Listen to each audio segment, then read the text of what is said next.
بسم اللہ والصلاة والسلام علی رسول اللہ۔ معزز ناظرین کرام، السلام علیکم ورحمۃ اللہ وبرکاتہ۔ آپ دیکھ رہے ہیں لائیو سیشن جس میں دیے جاتے ہیں آپ کے سوالوں کے مدلل جواب قرآن و حدیث کی روشنی میں۔ میں ہوں آپ کا میزبان عمر فاروق شاکر۔ میرے ساتھ اس وقت موجود ہیں فضیلت الشیخ حافظ محمد مزمل حفظہ اللہ تعالی، استاذ المکرم فضیلت الشیخ جناب سید محمد سبطین شاہ نقوی حافظہ اللہ تعالی۔ ناظرین کرام، آج پاکستان میں پہلا روزہ ہے اور دنیا کے بیشتر ممالک میں آج دوسرا روزہ ہے۔ اہل ایمان صبح سے لے کر اس وقت تک بھوک اور پیاس کو فقط اس لیے برداشت کیے ہوئے ہیں کہ رسول اللہ صلی اللہ علیہ وسلم کا جو فرمان ہے روزہ رکھنے والے کے متعلق کہ روزہ دار کو اللہ تعالیٰ دو خوشیاں عطا فرماتے ہیں۔ ایک خوشی جب وہ روزہ افطار کرتا ہے اور دوسری خوشی جب جنت میں اللہ تعالیٰ کی ذات کا دیدار ہوگا۔ ہماری افطار والی خوشی چند لمحات بعد ہے، لیکن جنت میں اللہ تعالیٰ کے دیدار والی خوشی کے لیے ہمیں مزید محنت کرنا ہوگی، ایسے ایسے نیک اعمال کرنا ہوں گے کہ جن سے اللہ تعالیٰ کی رضا ملے اور جنت میں اللہ تعالیٰ کا دیدار نصیب ہو۔ تو یقیناً ہر انسان رمضان المبارک میں اسی کوشش میں لگا ہوتا ہے اور اسے زیادہ سے زیادہ ایسے نیک اعمال کرنے چاہیے جن سے اللہ تعالیٰ کی رضا مل جائے اور جنت کا حصول مل جائے اور جنت میں اللہ تعالیٰ کی ذات کا دیدار مل جائے۔ ناظرین کرام، چلتے ہیں مہمانان گرامی سے گفتگو کا سلسلہ شروع کرتے ہیں۔ محترم شاہ صاحب، محترم شیخ صاحب، السلام علیکم ورحمۃ اللہ وبرکاتہ۔ وعلیکم السلام۔ محترم شاہ صاحب، رمضان المبارک کا مہینہ شروع ہو چکا ہے، آج اس کا پہلا روزہ ہے، تو جہاں پہ اللہ تعالیٰ نے رمضان المبارک کا ذکر کیا، روزوں کا، اس کی فضیلت کا، تو ساتھ ہی دعا کا ذکر کیا۔ تو دعا کا رمضان المبارک کے ساتھ ایک خاص تعلق ہے، تو دعا کی فضیلت، دعا کی اہمیت کے متعلق چند نصیحتیں ناظرین کو کر دیں تاکہ دعا کے ساتھ ان کا روزہ مزید مزین ہو جائے۔ الحمدللہ وحدہ والصلاة والسلام علی من لا نبی بعدہ، ما بعد، فاعوذ باللہ السمیع العلیم من الشیطان الرجیم، بسم اللہ الرحمن الرحیم۔ وَإِذَا سَأَلَكَ عِبَادِي أَنِّي فَإِنِّي قَرِيبٌ أُجِيبُ دَعْوَةَ الدَّاعِ إِذَا دَعَانِ فَلْيَسْتَجِيبُوا لِي وَلْيُؤْمِنُوا بِي لَعَلَّهُمْ يَرْشُدُونَ۔ یقیناً اللہ تبارک و تعالیٰ نے قرآن پاک میں دوسرے پارے اور سورۃ البقرہ میں جہاں ماہ رمضان کے روزوں کی فرضیت کا اعلان کیا، یا ایھا الذین آمنوا کتب علیکم الصیام کما کتب علی الذین من قبلکم لعلکم تتقون، تو یہ ماہ رمضان المبارک کے مسائل و احکام اس مقام سے شروع ہوتے ہیں۔ تو تقریباً یہ 5 آیات تک یہ مسلسل ماہ رمضان کے مسائل و احکام بیان ہوئے، لیکن درمیان کے اندر جس طرح ایک کلام کا ربط ہوتا ہے، درمیان میں کوئی نہ کوئی جملہ معترضہ آتا ہے، قرآن پاک میں یہ اسلوب ہے۔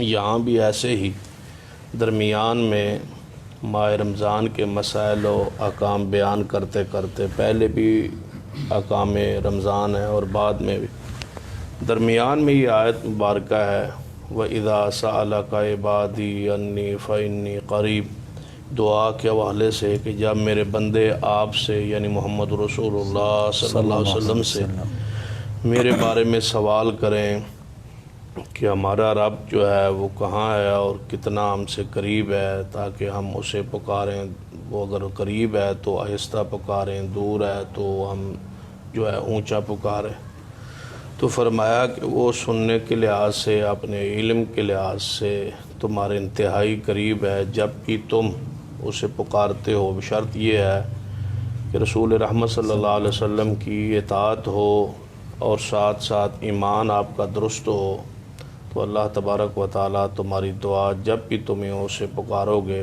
وہ قبول کرے گا، چاہے آہستہ پکارو، چاہے اونچی پکارو، چاہے جس حال میں اور جہاں بھی ہو تم پکارو، وہ تمہاری دعا کو قبول کرے گا۔ یقیناً دعا جو ہے مومن کے لیے ایسا ہتھیار ہے کہ جب سارے سہارے ختم ہو جاتے ہیں تو دعا کا سہارا پھر بھی قائم رہتا ہے۔ بے شک۔ جب ہر طرف سے انسان کو اس کی مرض، اس کی تکلیف، پریشانی لا علاج ہو جاتی ہے تو اس وقت بھی بندہ یہی کہتا ہے کہ اللہ تبارک و تعالیٰ والی آس رہ گئی ہے، یعنی اللہ تبارک و تعالیٰ کی گلی جو ہے وہ اب بھی کھلی ہے، وہ راستہ کھلا ہے۔ کیونکہ ایسے واقعات قرآن و حدیث میں موجود ہیں کہ جو ظاہری طور پر اسباب ہوتے ہیں کسی بیماری تکلیف کے دور ہونے کے، اللہ تبارک و تعالیٰ نے اس سے تمام یعنی کہ اسباب و ذرائع سے بالا بھی دعائیں قبول کی ہیں، اور اس پر اللہ تبارک و تعالیٰ نے قانون فطرت سے ہٹ کے اپنے قانون قدرت سے، اپنی رحمت سے دعا قبول کی ہے، اور کوئی ظاہری سبب آسرا نہیں ہوتا لیکن دعا پھر بھی قائم رہتی ہے۔ یہ آخری امید ہے مومن کی۔ تو دعا کو اختیار کرنا چاہیے اور کثرت کے ساتھ دعا کرنا چاہیے، کیونکہ اللہ تبارک و تعالیٰ کے بارے میں نبی علیہ السلام فرماتے ہیں کہ اللہ تبارک و تعالیٰ سے جو نہ مانگے اللہ اس سے ناراض ہوتا ہے، جو مانگے اس سے اللہ تعالیٰ خوش ہوتا ہے۔ دنیا والے تو یہ ہے نا، جس سے مانگے وہ ناراض ہوتا ہے، جی، بلکہ اس کی خواہش ہوتی ہے کہ مجھ سے نہ ہی مانگے تو، لیکن اللہ تعالیٰ خوش ہوتا ہے کہ اس سے مانگا جائے۔ بلکہ دوسرے مقام پہ ارشاد ہے وقال ربکم ادعونی استجب لکم، تمہارا رب یہ کہتا ہے کہ تم مجھے پکارو، میں تمہاری پکار کو قبول کروں گا، میں تمہاری دعا کو سنوں گا، پکار قبول کروں گا۔ بلکہ یہاں میں جو معنی کیا کرتا ہوں استجب لکم کے الفاظ کا معنی جو مفہوم ہے وہ کچھ اس طرح بنتا ہے کہ تمہارا رب یہ کہتا ہے کہ مجھے پکارو، مجھ سے دعا کرو، مجھ سے مانگو، استجب لکم، میں تمہاری دعا سنوں گا یا دعا قبول کروں گا۔ یہ عام طور پہ معنی بیان ہوتا ہے، لیکن یہ جو استجب لکم کے الفاظ ہیں یہ باب استفعال ہے، اور باب استفعال جو ہوتا ہے اس کا خاصہ جو ہوتا ہے طلب ہوتا ہے، چاہت، تو اس کا معنی یوں بن سکتا ہے، اور یہی معنی اصل ہے، اس کے اندر یہی روحانیت ہے کہ تمہارا رب یہ کہتا ہے مجھے پکارو، میں تو اس طلب میں، اس چاہت میں، اس انتظار میں ہوتا ہوں کہ کب بندہ مجھ سے دعا مانگے اور میں اس کی دعا کو قبول کروں۔ سبحان اللہ۔ اصل یہ چیز یعنی کہ اس لفظ کا اصل معنی یہ عوام الناس کو بتانا چاہیے کہ اللہ تعالیٰ اس انتظار، یہ ہوتا ہے نا بندہ کسی سے مانگنے جاتا ہے تو بندہ اس سے مانگتا ہے تو پھر وہ چاہتے نہ چاہتے ہوئے کچھ دے دیتا۔ بعض دفعہ اس طرح ہوتا ہے کہ سے آپ مانگنے جائیں، کوئی ایسا تعلق دوست ہو یا ایسا کوئی سخی آدمی ہو، وہ کہ یار میں تو انتظار کرتا رہتا ہوں کوئی آئے مجھ سے لے یا مانگے یا طلب کرے، یعنی وہ خوشی کا اظہار کرتا ہے، جی، تو بندے کا ایک حوصلہ بڑھ جاتا ہے۔ تو اللہ تبارک و تعالیٰ فرماتے ہیں کہ میں تو انتظار میں ہوں، میں تو اس چاہت میں ہوں کہ تم مجھ سے مانگو اور میں دوں۔ اور خاص کر ماہ رمضان میں اور ماہ رمضان کے روزے کی افطاری کا وقت جو ابھی وقت شروع ہونے والا ہے، نبی اکرم صلی اللہ علیہ وسلم کی حدیث ہے، اور یہ روزہ داروں کے لیے بہت بڑی سعادت ہے، بہت بڑی آفر ہے، بہت بڑی خوشخبری ہے کہ نبی اکرم صلی اللہ علیہ وسلم نے ارشاد فرمایا کہ جدوں روزہ دار افطاری کے وقت جو اللہ سے دعا کرتا ہے نا، اللہ تعالیٰ اس کی دعا کو رد نہیں فرماتا۔ سبحان اللہ۔ تو اس لمحات میں بندے کو چاہیے کہ افطاری کے وقت جو ہے، سین عبداللہ بن عمر رضی اللہ تعالیٰ عنہ کے بارے میں آتا ہے کہ وہ اپنے گھر والوں کو اکٹھا کر لیتے افطاری کے وقت، اس وقت بڑی لذت ہوتی ہے، سکون ہوتا ہے کہ سامنے کھانا پڑا ہوتا ہے، دسترخوان لگا ہوتا ہے، افطاری کا وقت قریب ہوتا ہے، کئی قسموں کے کھانے، چیزیں، مشروبات سامنے پڑے ہوتے ہیں، ان کی خوشبو جو ہے اس سے بندے کو دل و دماغ میں وہ آ رہی ہوتی ہے، اتر رہی ہوتی ہے۔ عین اس وقت مانگے نا اور یہ تصور دے کہ یا اللہ یہ سارا کچھ میرے سامنے پڑا ہے لیکن میں صرف چھوڑا ہوا ہے تیری وجہ سے، تیری رضا کی وجہ سے، اور کوئی میری خواہش چاہت تمنا کسی کا حکم نہیں ہے، کتنے قسمہ کے کھانے میرے سامنے ہیں، میں نہیں ہاتھ بڑھاتا۔ اور یہی اصل اطاعت ہے، یہی اسلام ہے، یہی دین ہے کہ جس طرح ہم اللہ کے حکم کے لیے حکم پر حلال چیزوں کو، جی، ہر قسم کی حلال، جو کھانا حلال ہے، پینا حلال ہے، ساری چیزوں کو چھوڑ دیا ہے، صبح سحری سے لے کر شام افطاری تک اللہ کی رضا کے لیے۔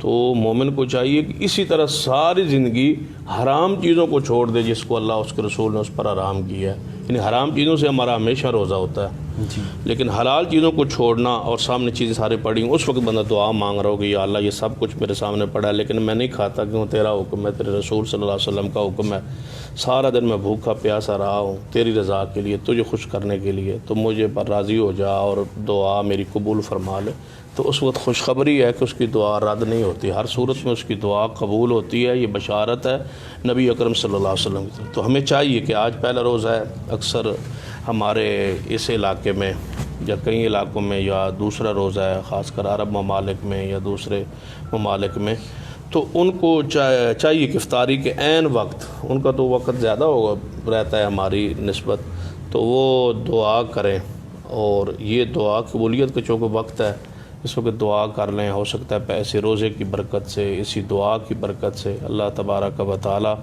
ہم سے آنے والی یہ مصیبت جو ہے کرونا کی، اس کو ٹال دے، اس پر رحمت۔ خصوصی آج چاہیے پہلے روزے کے وقت ہر بندہ ہی دعا کرے، جو سن رہا ہے، جو دیکھ رہا ہے، وہ دعا کرے افطاری سے چند لمحات پہلے، وہ قبولیت کا وقت ہے، اور خلوص دل کے ساتھ دعا کرے۔ لیکن اس کے لیے جو شرائط ہیں وہ ایک آدھ منٹ میں وہ اب آپ سن لیں کہ ایک تو اللہ تعالیٰ پر پورا یقین کے ساتھ مانگے، یہ نہ ہو کہ تیری مرضی ہے قبول کر لے، تیری مرضی ہے نہیں نہ قبول کر، بلکہ پورے یقین کے ساتھ اللہ تعالیٰ سے دعا مانگے۔ اس کے بعد جو ہے اپنی روزی پر پوری طرح توجہ دے کہ وہ لقمہ آرام کا نہ ہو۔ ہماری جو دعائیں نہیں چڑھتی، قبول نہیں ہوتی، ہم پریشان ہو جاتے ہیں کہ شاید قبول نہیں ہو۔ اس کے بارے میں حدیث ہے، نبی علیہ الصلوۃ والسلام، مومن کی ہر صورت دعا قبول ہو جاتی ہے، لیکن اگر ان شرائط پر پورا اترتا ہو۔ اللہ تعالیٰ چاہے تو جو مانگتا ہے وہ دے دے، وہ چاہے تو آنے والی مصیبت ٹال دے، چاہے تو وہ ذخیرہ کر لے اور قیامت والے دن اس دعا کا اجر عطا کر دے، قیامت والے دن جنت کی صورت میں۔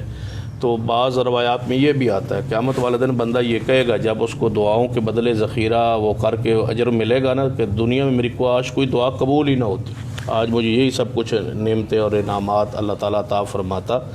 تو اس لیے چاہیے کہ اپنے وہ جو ہے نا شرائط قبولیت جو ہے دعاؤں کی، ان کو اختیار کرنے کی کوشش کرے۔ ان میں سب سے بڑی چیز جو ہے وہ عقل حلال ہے، کھانا حلال کا ہو، سحری حلال کے مال کی ہو، افطاری حلال کا مال سامنے پڑا ہو، اس میں سود نہ ہو، دھوکہ نہ ہو، ملاوٹ نہ ہو، یعنی کہ کم تول ناپ کے کمایا نہ گیا ہو، بہنوں بیٹیوں کا حق نہ کھایا گیا ہو، بالکل صاف ستھرا مال حلال طیب پڑا ہو سامنے، اور اسی کے ساتھ روزہ رکھا ہوا ہو، تو کیسے ہو سکتا ہے سارا دن بھوکا پیاسا اللہ کے لیے اور وہ دعا قبول نہ کرے؟ یقیناً قبول ہوگی۔ اللہ سے دعا ہے اللہ تعالیٰ میں صحیح معنوں میں دعا کی قبولیت کی جو شرائط ہیں ان پر پورا اترنے کی توفیق عطا فرمائے۔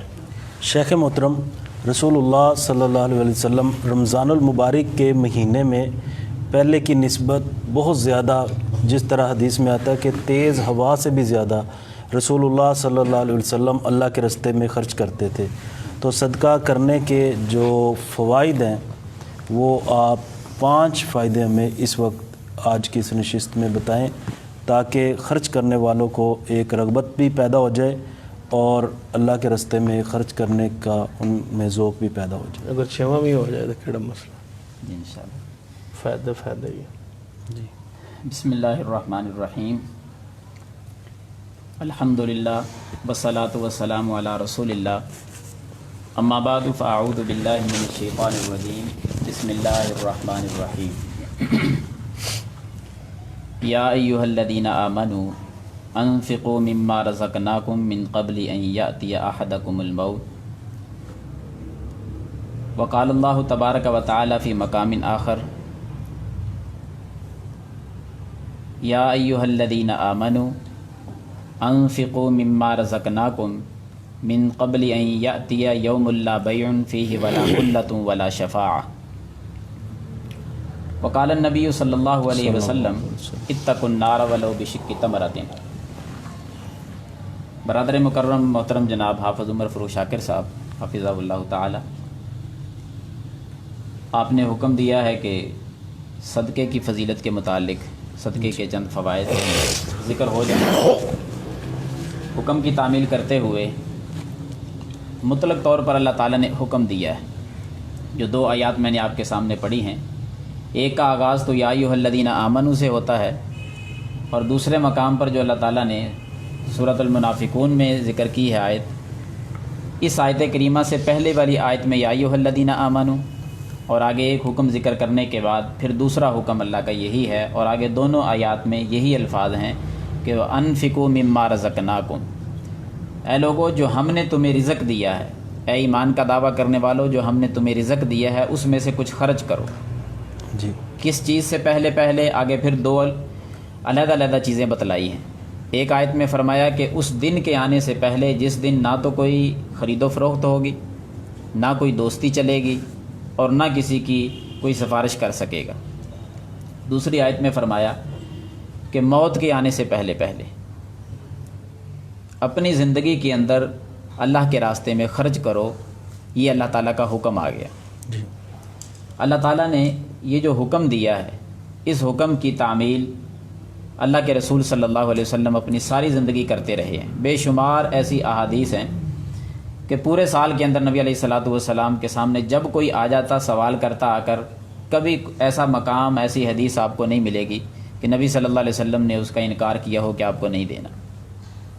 موقع مناسبت دیکھ کر اس کی تعلیم تربیت کی ہوگی، گھر میں جو کچھ پڑا ہے اٹھا کر دے دیا ہوگا، کچھ بھی نہیں تو معافی مانگنے تک گئے ہیں، یعنی جیسے بندے نے کوئی قرض واپس کرنا ہوتا ہے، اس حد تک ناراضگی نہیں، جھگڑا نہیں، غصہ نہیں کیا۔ اور جیسے رمضان المبارک کا مہینہ شروع ہوتا، جیسے آپ نے بھی وہ اس حدیث کی طرف اشارہ کیا ہے کہ پھر آپ علیہ الصلاۃ والسلام کا ذاتی عمل کیا ہوتا تھا ماہ رمضان میں۔ باقی 11 مہینے بھی صدقہ کرتے، لیکن ماہ رمضان میں جا کر جو صدقہ کرتے وہ تو کمال کرتے۔ 5 مقام پر حدیث آتی ہے صحیح بخاری میں، سیدنا عبداللہ بن عباس رضی اللہ تعالیٰ عنہ راوی ہیں کہ آپ صلی اللہ علیہ وسلم کی سخاوت کا ہم اندازہ لگاتے کہ کتنی سخاوت کرتے ماہ رمضان میں۔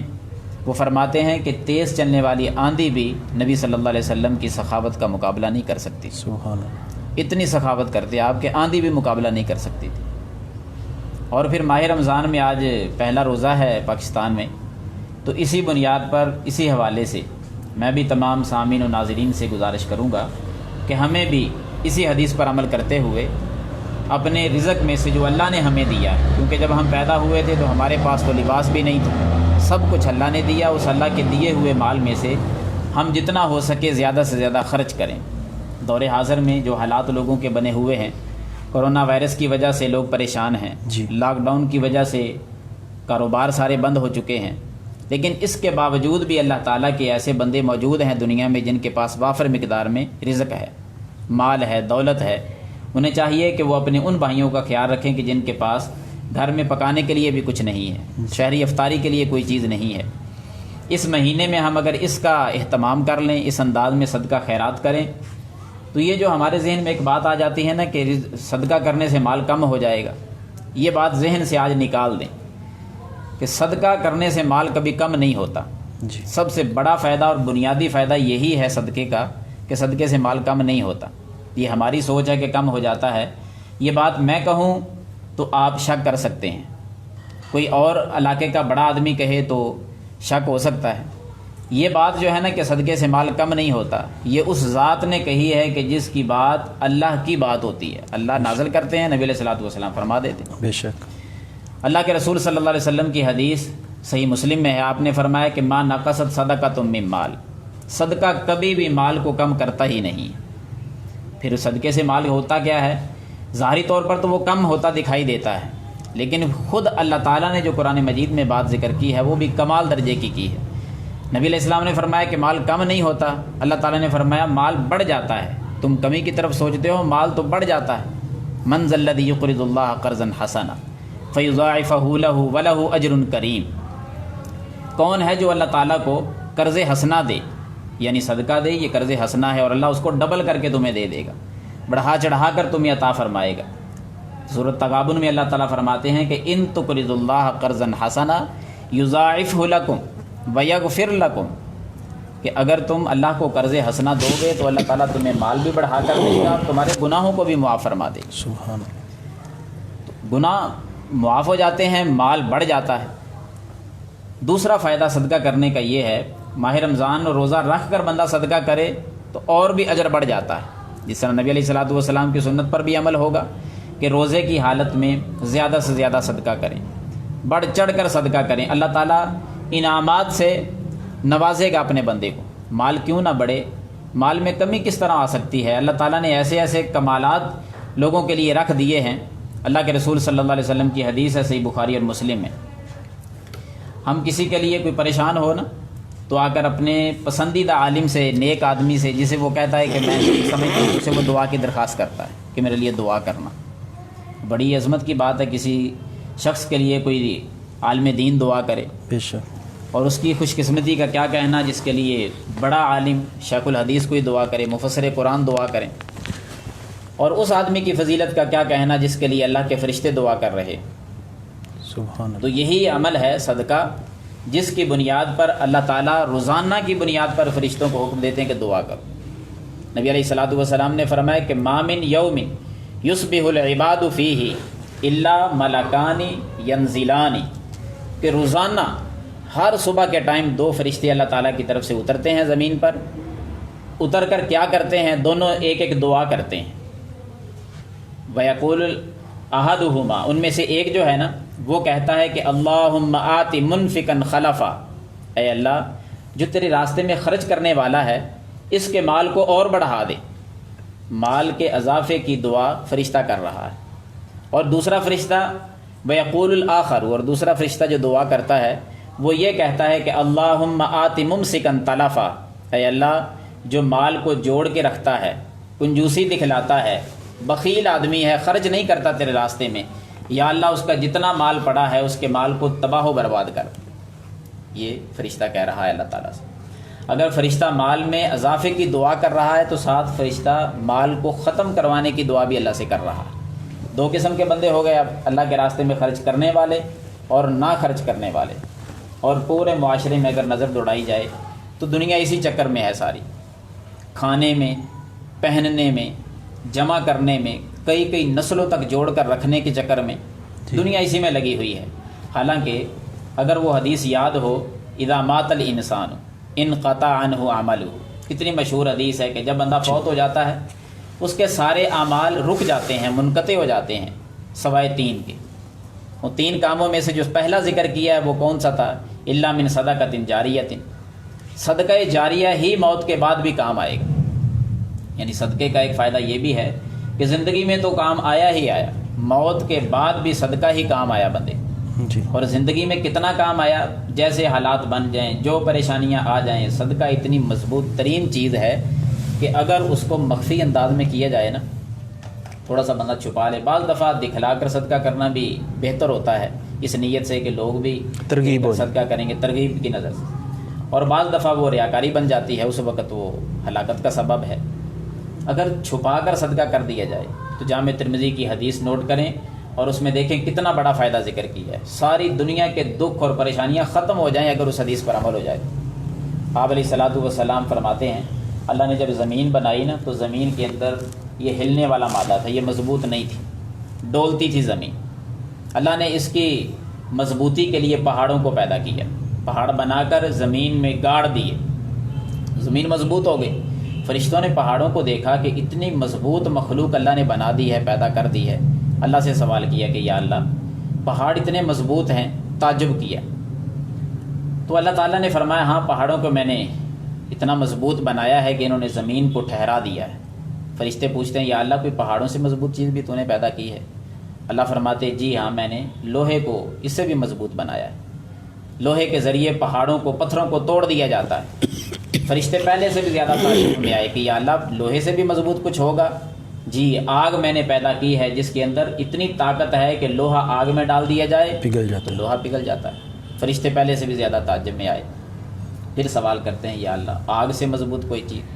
جی میں نے پانی پیدا کیا ہے، پانی کو آگ پہ ڈالا جائے آگ ختم ہو جاتی ہے، بجھ جاتی ہے۔ پھر اللہ فرماتے ہیں میں نے ہواؤں میں اتنی طاقت رکھی ہے کہ ہوا چلائی جائے تو آگ جو ہے وہ بھی ختم ہو جاتی ہے، پانی جو ہے پانی کو اٹھا کر آسمانوں پہ ہوائیں لے جاتی ہیں۔ اور پھر آخر پہ اللہ تعالیٰ فرماتے ہیں کہ اے میرے فرشتوں ابن آدم کا مخفی چھپا کے کیا ہوا صدقہ اس کے اندر اتنی طاقت ہے کہ وہ طاقت ہواؤں کے اندر بھی نہیں ہے۔ سبحان اللہ۔ مفسرین لکھتے ہیں اس حدیث پر کہ ساری چیزوں پہ غور کریں، پریشانیاں لوگوں کو کس کس کام میں بنتی ہیں۔ سیلاب آ جاتا ہے، پانی کی وجہ سے پریشانی بن گئی، آگ لگ گئی تو سارا مال و دولت، سامان، مکان جل گئے، ہوا چلی، آندھی آئی، مکان گر گئے، چھتیں گر گئیں، یہ پریشانیاں لوگوں کو بنتی ہیں، یہ اللہ تعالیٰ کی عذاب۔ ان تمام سے بچنے کے لیے اپنی زندگی میں صدقہ کرو، اللہ تعالیٰ ان تمام قسم کے عذابوں سے محفوظ رکھے گا۔ صدقے میں اتنی طاقت اللہ تعالیٰ نے رکھ دی، تو ہمیں چاہیے کہ ہم ہر وقت کچھ نہ کچھ، ماہ رمضان آج شروع ہوا ہے نا، پہلا روزہ ہے، تو میں اپنے سب ناظرین کو، سامعین کو التماس کروں گا کہ آج یہ ایک عہد کر لیں کہ ہم نے ڈیلی کی بنیاد پر کچھ نہ کچھ اللہ کے راستے میں ضرور صدقہ کرنا ہے، انشاءاللہ، اور اس کا نتیجہ آپ دنیا میں بھی دیکھیں گے، آخرت میں بھی دیکھیں گے۔ مال صرف وہی ہے بندے کا جتنا بھی کوئی کما کے رکھ لے، جوڑ کے رکھ لے، جمع کر لے، کھا لے، پہن لے، 3 قسم کا مال اپنا ہے، باقی سب غیروں کا ہے، دوسروں کا ہے، ورثاء کا ہے، تقسیم ہوگا، جو کھا لیا، ہضم کر لیا، اپنا ہو گیا، کوئی چھین نہیں سکتا۔ جو کپڑے کی صورت میں جسم پہ لباس پہن لیا، پہن کے وہ پرانا ہو گیا، کوئی نہیں چھین سکتا، یہ بھی اس کا اپنا ہے۔ اور فرمایا جو صدقہ کر کے ذخیرہ کر لیا وہ بھی اس کا اپنا ہے۔ باقی اس کے علاوہ جتنا وہ کمائے گا، جمع کرے گا، رکھے گا، یہ قبرستان چلا جائے گا، پیچھے ورثاء اس کو تقسیم کر لیں گے، یہ اس کا اپنا نہیں ہوگا۔ ان دونوں حدیثوں کو جمع کرتے ہوئے کسی شاعر نے بڑے اچھے انداز میں ایک جملہ کہا، ایک شعر بولا ہے کہ جو کھا لیا وہ گندگی، کھا لیا تو ہضم ہو گیا نا، جی، گندگی بن، جو کھا لیا وہ گندگی، جو کھلا دیا وہ بندگی، جی، کسی کو کھلایا تو بندگی بن گئی۔ اور آگے وہ کہتے ہیں کہ جو دے گیا وہ لے گیا، جو کسی کو دے گیا وہ حقیقت میں اپنے ساتھ لے گیا ہے، اللہ سے اجر اس کا پائے گا۔ اور جو جوڑ گیا وہ چھوڑ گیا، جو کچھ جوڑے گا وہ سارے کا سارا ادھر ہی پڑا رہے گا۔ تو ان تمام چیزوں کو سامنے رکھتے ہوئے، مد نظر رکھتے ہوئے، ہمیں چاہیے کہ ہم زیادہ سے زیادہ صدقہ کریں، کیونکہ صدقہ ہی قبر میں کام آئے گا، صدقہ ہی حشر میں کام آئے گا، صدقے کی وجہ سے جہنم سے نجات ہے، اور صدقے کی وجہ سے ہی جنت، باب الصدقہ، جنت کا دروازہ، اس میں سے داخلہ ہے۔ صدقے ہی کی وجہ سے اللہ تعالیٰ نے عزت عطا فرمانی ہے، اور صدقہ ہی ایک ایسی چیز ہے کہ جس کی بنیاد پر دنیا میں مال و رزق بھی بڑھ جاتا ہے، عزتیں بھی ملتی ہیں، آخرت بھی بن جاتی ہے، دنیا بھی بن جاتی ہے۔ اللہ تعالیٰ مجھے اور آپ کو اور تمام ناظرین و سامعین کو عمل کرنے کی توفیق عطا فرمائے، آمین یا رب العالمین۔ معزز ناظرین کرام، یہ تھی آج کی اہم 2 نصیحتیں۔ ایک تو روزے کی حالت میں اللہ تعالیٰ سے کثرت سے مانگنا ہے، دعا اللہ تعالیٰ سے کرنی ہے، اور دوسرا روزے کی حالت میں زیادہ سے زیادہ اللہ تعالیٰ کے راستے میں خرچ کرنا ہے۔ ان دونوں باتوں کی اہمیت، فضیلت جو آپ کے سامنے بیان ہوئی، انشاءاللہ امید ہے آپ اس پہ ضرور عمل کریں گے تاکہ ہماری اور آپ کی نجات کا، بخشش کا، ہدایت کا ذریعہ بن جائے۔ چلتے ہیں سوالات کا سلسلہ شروع کرتے ہیں۔ محترم شاہ صاحب، نماز تسبیح کے بارے میں وضاحت فرما دیں، کیا یہ پڑھنا درست ہے؟ اگر پڑھنا درست ہے تو اس کا طریقہ کیا ہے؟ یقیناً نماز تسبیح جو ہے پڑھنا اس کا درست ہے، اپنے اس کے حوالے سے روایات ہیں، وہ حسن درجے کی روایات موجود ہیں، اس پر عمل ہو سکتا ہے، پڑھا جا سکتا ہے۔ بعض لوگ ماہ رمضان میں اس کی جماعت کا انتظام کرتے ہیں، جی، تو ہمارے رجحان اور خیال میں علم کے مطابق اس کی جماعت جو ہے وہ نبی اکرم صلی اللہ علیہ وسلم، صحابہ کرام سے ثابت نہیں۔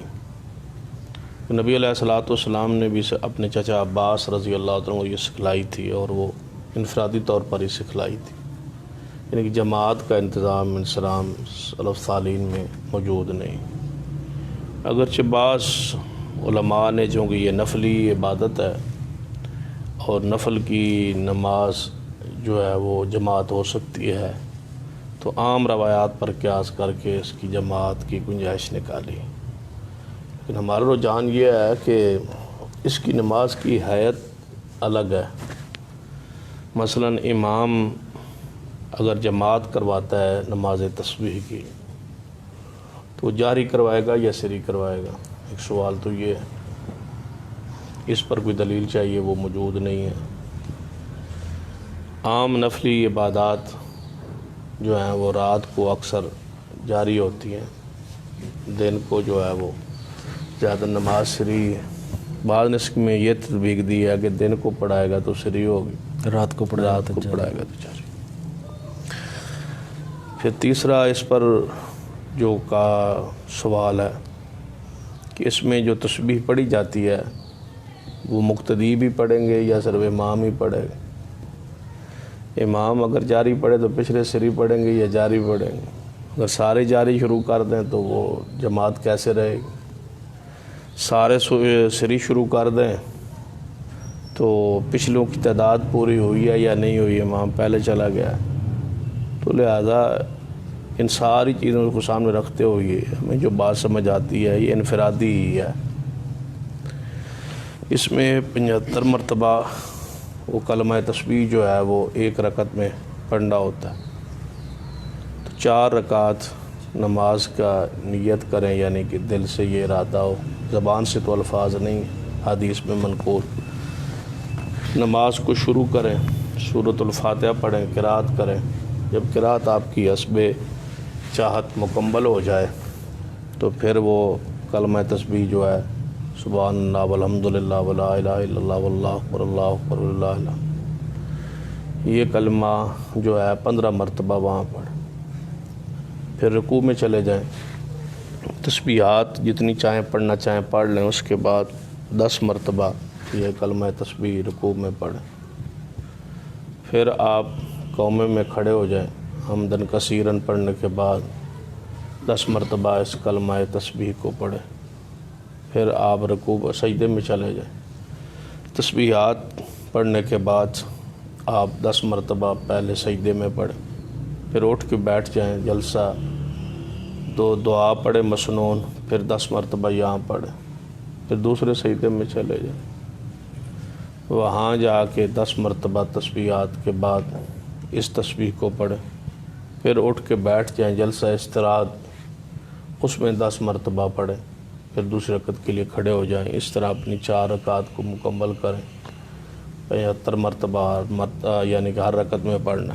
بعض لوگوں کا یہ خیال ہے کیونکہ ان کے مسلک میں وہ جلسہ استراحت نہیں تھا جی، تو انہوں نے 75 مرتبہ بھی پڑھنا تھا اور جلسہ استراحت بھی مسلک میں نہیں تھا، تو انہوں نے ترتیب کچھ اور نکالی ہے کہ 25 مرتبہ قیام میں پڑھ لیں، جی 15 مرتبہ پہلے قرات سے اور 10 مرتبہ قرات کے بعد یہ آپ کا کلمہ تسبیح جو ہے وہ پورا ہو جائے گا۔ ہمارے علم میں ایسی کوئی دلیل موجود نہیں ہے صحیح سند کے ساتھ 25 مرتبہ آپ نے قیام میں پڑھنا ہے، وہ ان کی مسل کی کوئی خاص مجبوری تھی کہ جلسہ استراحت ان کو ماننا پڑنا تھا۔ جی، جلسہ استراحت ایک مستقل سنت ہے نبی علیہ الصلوۃ والسلام کی، اور وہاں نماز تسبیح نے تو مور لگا دی ہے کہ وہاں 10 مرتبہ کلمہ پڑھنا اس بات کی دلیل ہے کہ وہ سنت ہے۔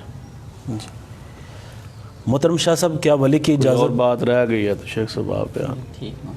محترم شاہ صاحب، کیا ولی کی اجازت کے بغیر نکاح ہو سکتا ہے؟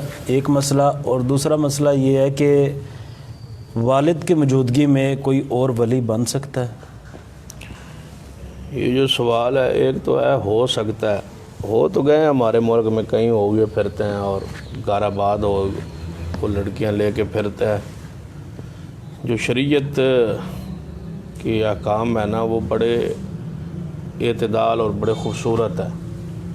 دیکھیں کہ پوری دنیا اس پر متفق ہے کہ بچی پر جبر نہیں ہو سکتا، جی، کوئی دنیا کا مسلک مذہب اجازت نہیں دیتا، ساری دنیا کہتی ہے کہ بچی کی رضا نہ ہو تو نکاح نہیں ہوتا۔ لیکن جس باپ کے ہاں وہ بچی پیدا ہوئی، اس کی عزت وقار اور غیرت کے برعکس اس چیز کو قبول کر لیا گیا، اور کچھ مسالک نے باقاعدہ اس کو مذہب بنا لیا کہ بچی کی مرضی کے بغیر تو نہیں ہو سکتا، لیکن باپ کی مرضی کے بغیر، ولی کی مرضی کے بغیر ہو سکتا ہے۔ شریعت نے اعتدال کا راستہ دیا ہے کہ بچی کی مرضی کے بغیر بھی نہیں ہو سکتا، باپ کی اجازت کے بغیر بھی، ولی کی اجازت کے بغیر بھی نہیں ہو سکتا۔ دونوں کو لا نکاح الا بولی، یعنی رسول رحمت صلی اللہ علیہ وسلم نے فرمایا کہ ولی کے بغیر نکاح نہیں ہوتا۔ اسی طرح نبی علیہ الصلوۃ والسلام کے پاس ایک خاتون آئی، اس نے کہا یا رسول اللہ صلی اللہ علیہ وسلم، میرے باپ نے میرا بچپن پہ نکاح کر دیا تھا، تو اب میں نہیں اس کو پسند کرتی، نہیں چاہتی کہ وہاں جاؤں۔ تو اب نبی علیہ السلام فرما سکتے تھے نہیں تیرے باپ نے نکاح پڑھایا ہے تو ولی کے بغیر نکاح نہیں ہے، لہٰذا ہر صورت میں جا، ایسا نہیں فرمایا۔ فخیرہا رسول اللہ صلی اللہ علیہ وسلم، نبی علیہ السلام اس عورت کو، بچی کو اختیار دے دیا کہ اگر تو قائم رکھنا چاہے نکاح تو تیری رضا ضروری ہے، اور اگر تو نہیں چاہتی تو نکاح یہ ختم ہو جائے گا۔ تو گویا ادھر حدیث یہ بھی موجود ہے، ادھر بچی کا اختیار بھی موجود ہے، دونوں کا اختیار ہے، دونوں راضی ہوں گے تو وہ نکاح قائم ہوگا۔ لیکن ہمارے معاشرے میں بچی کی رضا کو تو مقدم سمجھا جاتا ہے یا ضروری سمجھا جاتا ہے، اور باپ کی مرضی کے بغیر بچی مفرور گھروں سے بھاگ کے نکاح کرتی ہیں اشناؤں کے ساتھ، اس پر قتل و غارت پھیلتی ہے، فساد پھیلتا ہے، رشتے ٹوٹتے ہیں، برادریاں ٹوٹتی ہیں۔ جتنے قتل و غارت ہے نا ہمارے ملک میں، اس کی بنیاد ہی یا عورت ہوگی یا زمین ہوگی، اس کے علاوہ تو کوئی دوسری یا کرو یا کوئی مال ہوگا، پیسہ، تین صورتیں ہی ہیں، یا مال کی لڑائی ہوگی، یا عزت کی غیرت کی لڑائی ہوگی، یا پھر زمین کی لڑائی ہوگی، یہی صورتیں ہیں۔ تو اکثر لڑائیاں جو ہیں اسی بنیاد پر ہیں۔ کئی ایسے لوگ ہیں جو بیچارے بڑے مشکل سے بستیاں چھوڑ گئے، علاقے چھوڑ گئے، بچی بھاگ گئی، برادری میں رہنے جو کے قابل نہ رہے، وہ بیچارے پریشان ہو کے ذلیل ہو کے چلے گئے۔ اس لیے باپ کی ولی کی اجازت بغیر نکاح شریعت نے قبول ہی نہیں کیا۔ نبی علیہ الصلوۃ والسلام کی حدیث ہے، سیدہ عائشہ رضی اللہ تعالیٰ عنہا اس حدیث کو روایت کرتی ہیں کہ جس عورت نے ولی کے بغیر نکاح کر لیا فنکاحها باطل، 3 مرتبہ فرمایا اس کا نکاح باطل ہے، باطل ہے، باطل ہے، اس کا نکاح نہیں ہوگا۔ اب رہ گئی دوسرے سوال کا دوسرا حصہ کہ کیا باپ کے علاوہ کوئی ولی بن سکتا ہے؟ جب تک باپ موجود ہے اور اس کا وہ ہدایت پر ہے، دین پر ہے، عقل و فہم اس میں موجود ہے، اور وہ فیصلے کرنے کا اختیار رکھتا ہے، اس میں صلاحیت موجود ہے، تو اس کی ولایت حق ہے کہ وہی ولی ہے۔ ہاں اگر وہ اس ملک میں موجود نہیں ہے، دوسرے ملک میں ہے، اس کی رضا موجود ہے، تو کسی اور کو ولی بنایا جا سکتا ہے۔ یا اس کا باپ ظلم کرتا ہے، تشدد کرتا ہے، زیادتی کرتا ہے، کسی لالچ میں خود غرضی میں نکاح بچی کا کر دیتا ہے اور کرنا چاہتا ہے، اور بچی یہ سمجھتی ہے پوری امانت دیانت کے ساتھ، کوئی ایسا خفیہ تعلقات نہ ہو، خفیہ دوستی نہ ہو، کسی کا یاری نہ ہو، اور باپ کو چھوڑ کے نکاح کرنا چاہے، ایسی صورت نہ ہو، واقعی یہ سمجھتی ہو کہ میرا باپ مجھ پہ ظلم زیادتی کر رہا ہے، ایسے درندے لوگ دنیا میں موجود ہیں، تو اس بچی کے لیے اجازت ہے کہ وہ دروازہ کھٹکا سکتی ہے عدالت کا، عدالت خود اس کی ولی بن جائے گی، یا کسی اور کو ولی اس کی برادری میں اس کو لیکن جو بھاگ کے عدالت میں جاتی ہے وہ تو اس کے لیے وہ تو دوستی میں جاتی ہے نا، وہ تو یاری میں جاتی ہے، وہ تو اس معاشرے کے اندر فحاشی پھیلانے کے لیے جاتی ہے، وہ تو بدکاری کا راستہ کھولتی ہے، اس کے لیے تو یہ جائز نہیں۔ اس پھر ولی کو، کیونکہ ولی کے لیے مرشد ہونا بھی ضروری ہے، یعنی کہ عقل، شعور، یعنی کہ ظلم زیادتی کرنے والا نہ ہو، رشد و ہدایت، صحیح امانت دیانت کے ساتھ اپنی بچی کا نکاح کرے۔ اگر اس میں ظلم اس کا ثابت ہو جائے تو پھر اس کی ولایت جو ہے وہ ہو سکتی ہے۔ مثلا گھر کے اندر عدالت میں بچی نہیں جاتی، بچی گھر کے اندر باپ ظلم کرتا ہے، زیادتی کرتا ہے، شراب پیتا ہے، نشہ کرتا ہے، بے دین ہے، اس کو کوئی پتہ نہیں ہے، کسی لالچ خود غرض میں یا زبردستی نکاح کہیں کرنا چاہتا ہے، تو اس کا بھائی موجود ہے، ماموں موجود ہے، چاچا موجود ہے، تو اس کی مرضی کے بغیر اور اس کی یعنی کہ اپنی مرضی سے وہ نکاح شرعی طور پر جو ہے وہ کر سکتے ہیں۔ اگر واقعی باپ ظلم کرتا ہو تو جو اس کا باپ کے بعد قریبی ہے، اس کا بھائی موجود ہے، تو وہ نکاح کر دے۔ شاہ صاحب یہ پسند کی شادی کے بارے میں آپ کا کیا خیال ہے؟ اگر لڑکا کسی لڑکی کو پسند کرتا ہو یا لڑکی کسی لڑکے کو پسند، وہ بے پردگی ہو تو پھر پسند نہ پسند تو کم چلتا ہی ہے نا، پردہ ہو تو یہ صورت بہت کم پیدا ہوتی ہے۔ بہرحال کوئی ایسی اگر صورت ہو تو رشتے کا اظہار کیا جا سکتا ہے، مانگا جا سکتا ہے والدین سے، اور والدین کو قائل کیا جا سکتا ہے۔ بچی بھی اظہار کر سکتی ہے کہ میرا فلاں جگہ پہ نکاح کر دیا جائے، اور بچہ بھی اظہار کر سکتا ہے، اپنے والدین کو بھیج سکتا ہے، یا ان کے والدین سے رابطہ کر سکتا ہے، کسی ذریعے نکاح کا پیغام بھیج سکتا ہے، کوشش پوری کر سکتا ہے امانت دیانت کے ساتھ۔ لیکن یہ کسی کی عزت کو خراب کرنا، کوئی لڑکی کو پسند کی صورت ایسی آ گئی ہے تو اس کو بھگانے کی کوشش کرنا، اس میں بے حیائی پیدا کرنا، اس سے گندی ملاقاتیں رکھنا، اس سے جو ہے تنہائی میں ملاقات یا فون کے ذریعے ملاقاتیں یا گپیں لگانا اور ان کی عزت کو پامال کرتے رہنا، یہ حرام ہے ساری صورتیں۔ یہ تو آنکھ کا اور کان کا زنا ہے، بدکاری، اور زبان کی یہ زنا بدکاری ہے، کسی غیر عورت سے جو ہے ایسی گفتگو کرنا خفیہ، یعنی فون کے ذریعے یا کسی بھی ذریعے۔ تو رشتے کا پیغام بھیج دے، اگر وہ مناسب سمجھیں گے تو اللہ کوشش اس کے لیے جتنی کر سکتا ہے کر لے، لیکن غلط راستہ اختیار نہ کرے۔ ہمارے ملک کا قانون ہے کہ 18 سال سے کم عمر کا لڑکا یا لڑکی شادی نہیں کر سکتے، شریعت اسے کس نظر سے دیکھتی؟ شریعت میں تو کوئی ایسی پابندی بیان نہیں ہے، شریعت میں تو نابالغہ بچی کا نکاح ہو سکتا ہے۔ یہی حدیث جو میں نے ابھی پڑھی ہے کہ میں چھوٹی تھی اور میرے باپ نے میرا نکاح کر دیا۔ اسی طرح ام المومنین سیدہ عائشہ رضی اللہ تعالیٰ عنہ کا نکاح 6 سال کی عمر میں ہو گیا تھا یا 7 سال کی عمر میں، پھر 9 سال کی عمر میں رخصتی ہو گئی تھی۔ بعض نے اس پر یہ بھی بیان کیا ہے کہ عرب کے ماحول رواج کے مطابق جو ہے وہ اتنی عمر میں وہ بلوغت یا قریب بلوغت وہ پہنچ جاتی تھی، یعنی عرب میں خواتین۔ بعض اس طرح ہوتا ہے کہ کچھ بچیاں ایسی ہوتی ہیں جو بچے بھی کچھ ایسے ہوتے ہیں جو بنیادی طور پر پیدائشی طور پر ہی اعضاء کے لحاظ سے، جسم کے لحاظ سے، خوراک کے لحاظ سے مضبوط ہوتے ہیں اور وہ جلدی جو ہے یعنی کہ وہ قد کاٹ نکال آتے ہیں، ایسے ہیں۔ بلکہ وہ ہمارے ملک کی ایک 9 سالہ بچی جنہیں سافٹ ویئر بنا لیا تھا، وہ عرفہ کریم، جی تو سارے وہ مانتے ہیں کہ اس نے 9 سال کی عمر میں جو ہے وہ سافٹ ویئر بنا لیا اور یہ سارا کام کر لیا اور پوری دنیا کو حیران کر کے رکھ دیا۔ تو ایسی کچھ مرد بچے بھی اور کچھ بچیاں بھی ایسی ہوتی ہیں جو بالکل عجوبہ، اللہ تعالیٰ کی خاص قدرت یا خاص انعام یا اللہ نے کوئی خاص کام لینا ہوتا ہے۔ تو اس طرح سیدہ عائشہ رضی اللہ تعالیٰ عنہ کے بارے میں یہی ہے کہ ان سے اللہ تعالیٰ نے خاص ایک کام لینا تھا۔ 50 سال رسول اللہ صلی اللہ علیہ وسلم کے بعد اس نے ان کی امت کی رہنمائی کرنا تھی، دین کو سیکھنا تھا۔ قرآن پاک میں بھی سورۃ طلاق میں وضاحت موجود ہے کہ طلاق کے مسائل اس عورت کی عدت بیان ہوئی ہے جس عورت کا نکاح جو ہے نا وہ بلوغت سے پہلے ہو جائے، ابھی تک اس کو حیض نہ شروع ہوا ہو، تو اس کی طلاق اور اس کی عدت کے مسائل قرآن میں بیان ہوئے ہیں۔ اگر نکاح نہ ہو سکتا ہوتا تو اللہ تعالیٰ قرآن میں اس کے مسائل و احکام ہی بیان نہ فرماتا نا۔ 29ویں پارے میں اور 28ویں پارے میں اللہ تبارک و تعالیٰ نے وضاحت کی ہے۔ ایک وہ عورت جس کو حیض آتا تو تھا لیکن بند ہو گیا ہے، تو اس کے مسائل و احکام بھی بیان کیے ہیں، اور اس کی جس کو ابھی تک حیض آیا ہی نہیں ہے یعنی بلوغت میں نہیں پہنچی تو اس کے طلاق ہو جائے تو اس کے مسائل احکام بھی شریعت میں موجود ہے۔ تو گویا قرآن سے ہی ثابت ہے کہ نابالغہ کا نکاح ہو سکتا ہے۔ محترم شاہ صاحب ایک بہن سوال کر 18 سال تک بلوغت جو ہے نا یہ تو ویسے ہی کام یعنی کہ خلاف عقل ہے، کارڈ بنتا ہے 18 سال کا، بلوغت تو بچی کی پہلے ہو جاتی ہے۔ 13-14 سال میں تو کوئی اختلاف ہی نہیں ہے، جی 14-15 سال۔ ایک بہن سوال کرتی ہیں کہ کیا میں اولاد کے حصول کے لیے آیت کریمہ کا ورد کر سکتی ہوں، اور کیا میں منت مان کے اعتکاف بیٹھ سکتی ہوں کہ اللہ تعالیٰ مجھے اولاد عطا کرے؟ یہ تو اعتکاف تو ایک نبی علیہ السلام کی سنت ہے، دل میں یہ کہا جا سکتا ہے، نیت ارادہ ہو سکتا ہے کہ میں یہ عمل کروں، اللہ تعالیٰ مجھ پہ یہ رحمت فرما دے، تو اس میں کوئی کوئی حرج والی بات نہیں ہے۔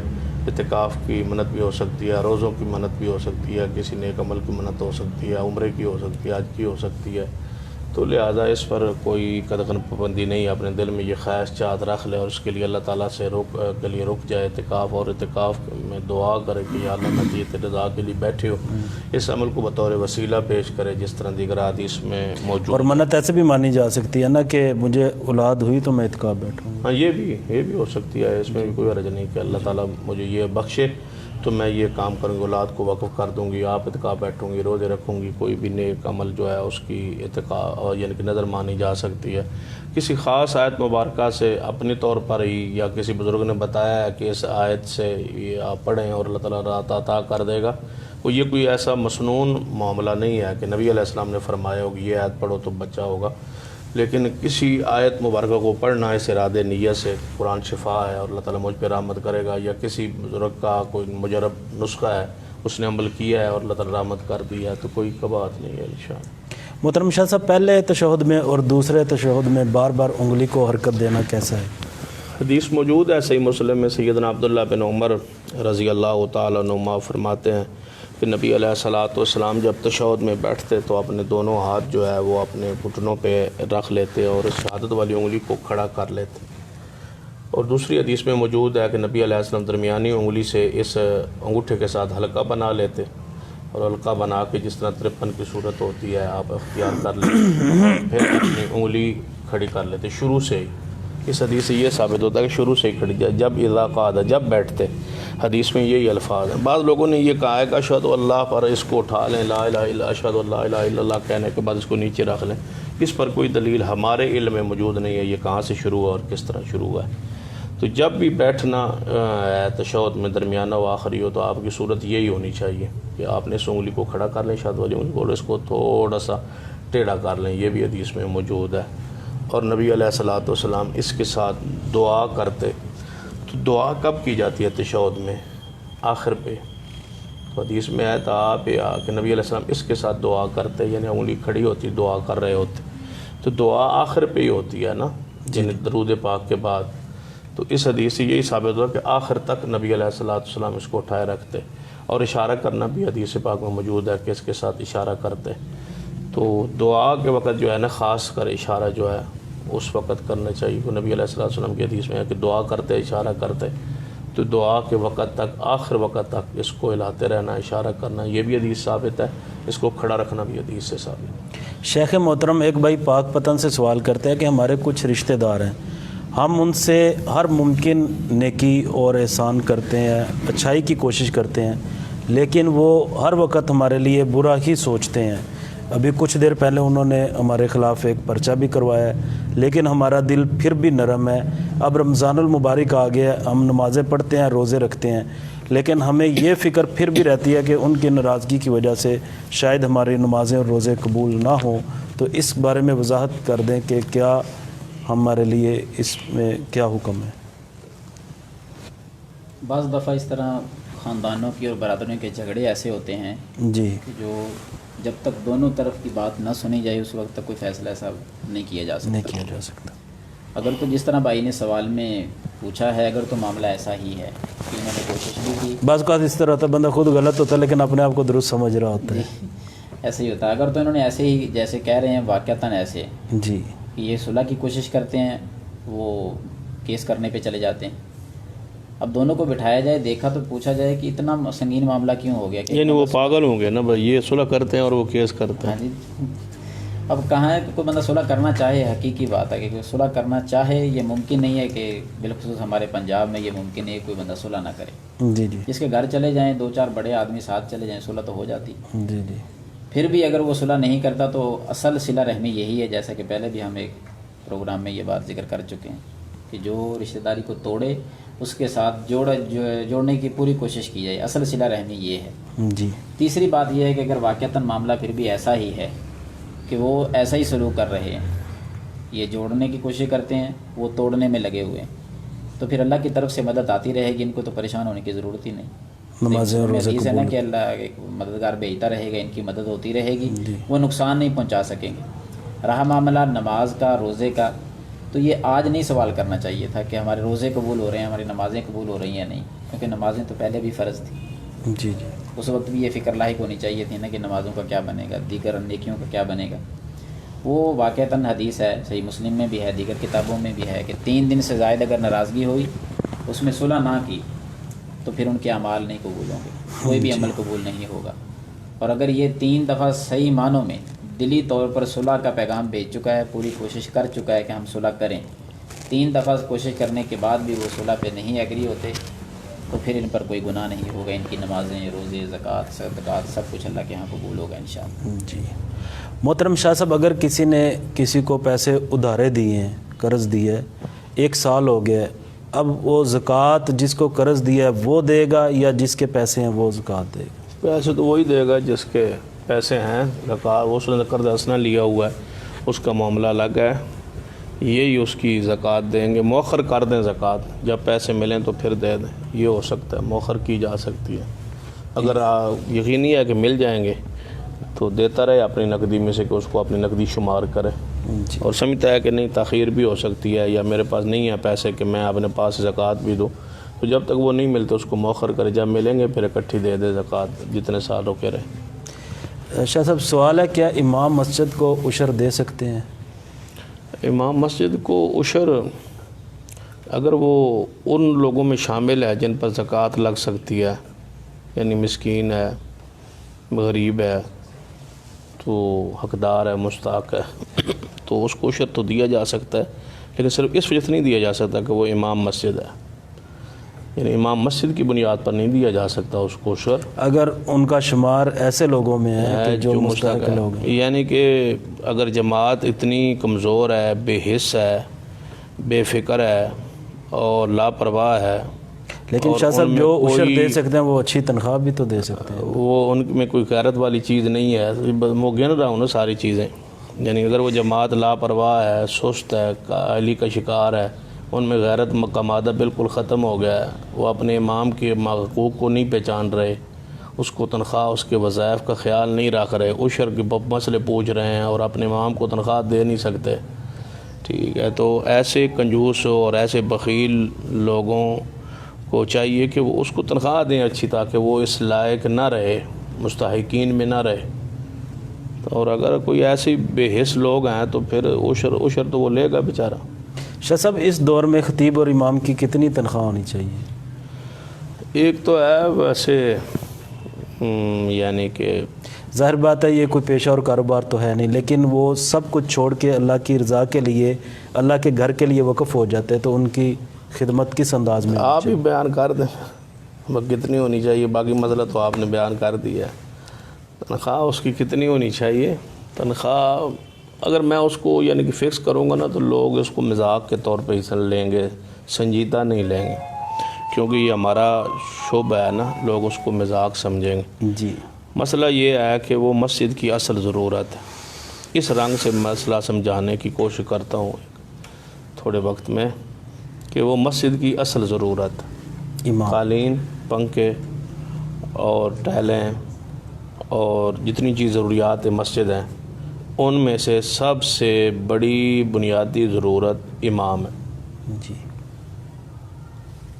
اگر بھرتی مسجد کی نہ ہو، غیری جگہ ہو تب بھی نماز ہو جاتی ہے، عمارت نہ ہو تب بھی ہو جاتی ہے، خیمے والی ہو تب بھی ہو جاتی ہے، چھپر والی ہو تب بھی ہو جاتی ہے، کچی ہو تو تب بھی ہو جاتی ہے، امام نہ ہو تو کچھ بھی نہیں ہو سکتا۔ اصل ضرورت امام ہے۔ امام کی جملہ اخراجات جماعت کے ذمہ ہے، اس کا کھانا پینا، رہائش، نان نفقہ جو کچھ ہے وہ جماعت پورا اس کا کرے گی۔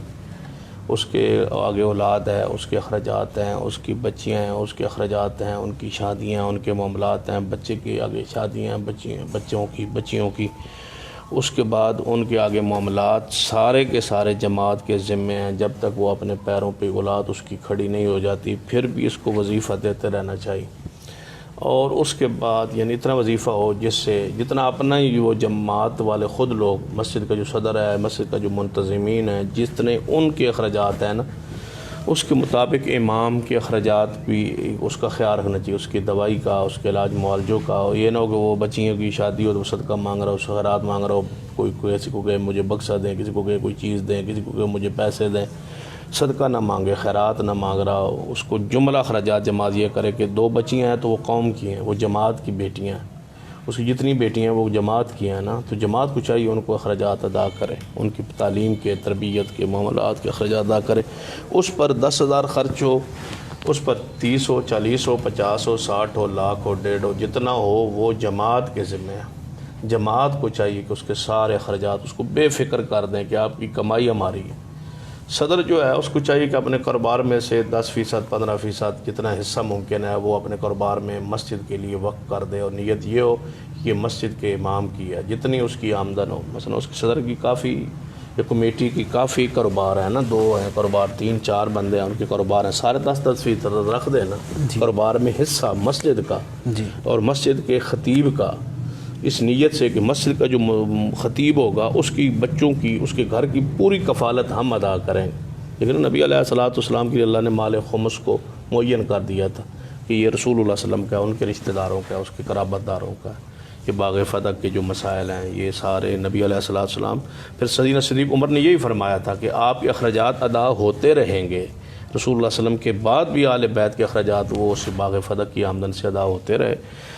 تو اس علاقوں کی جتنی وہ آتا تھا سالانہ، اس سے اخراجات اہل بیت کے قرابت داروں کے ادا ہوتے تھے۔ تو یہ سنت قائم رکھنی چاہیے کہ امام جو مسجد ہے نا، اس کے جملہ اخراجات یا تو وہ خود کھاتا پیتا ہو، کاروباری ہو، معاملات ہو تو ٹھیک ہے، پھر وہ جماعت اللہ کی رضا کے لیے کراتا رہے، اور اگر ایسی صورت نہیں ہے، اس کی زمین نہیں ہے، اس کی آمدن نہیں ہے، تو اس نے ساری چیزوں کو چھوڑ کے وقف ہو گیا ہے مسجد دین کے لیے، تو وہ فی سبیل اللہ ہے نا، وہ اللہ کی راہ میں اپنے آپ کو اس نے، وہ مجاہد ہے، اللہ کی راہ میں اس نے اپنے آپ کو لٹکا دی۔ اس کی بہنوں بیٹیوں کی بیویوں کی حرمت قوم پر ماں کی طرح ہے، وہ مجاہد فی سبیل اللہ ہے، تو اس کو پوری طرح اس کا خیال رکھنا چاہیے، اور جو غافل ہے جماعت اس کو توبہ کرنی چاہیے، اللہ سے معافی مانگنی چاہیے، جس کو یہ پتہ ہی نہیں ہے کہ ہمارے امام کے حالات و واقعات کیا ہیں، وہ صدقہ مانگ رہا ہے، وہ خیرات مانگ رہا ہے، وہ لوگوں سے راشن مانگ رہا ہے، یہ جناب افطاریوں کے موقع پہ مانگ رہا ہے، لے رہا ہے، قبول کر رہا ہے، تو یہ ساری چیزیں جو ہے نا جماعت پر وبال ہوگا۔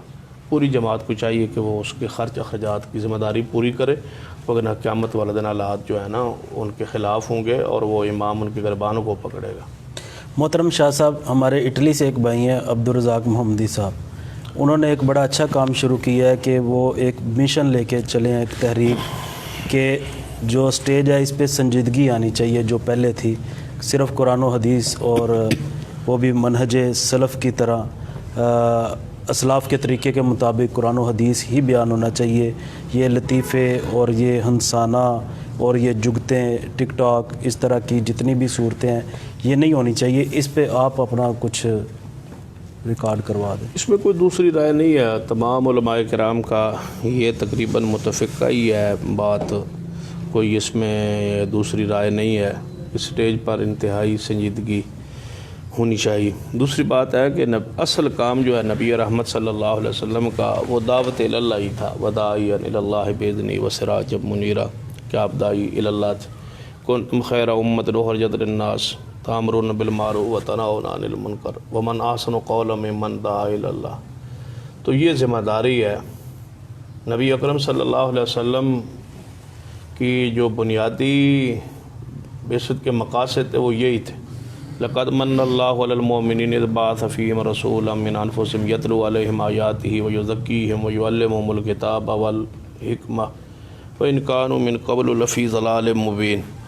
تو نبی علیہ الصلاۃ والسلام تزکیہ کرنا، کتاب و حکمت کی تعلیم دینا، یہ رسول اللہ صلی اللہ علیہ وسلم کے فرائض میں شامل تھا، یہی آپ کی آمد کے مقاصد بنیاد۔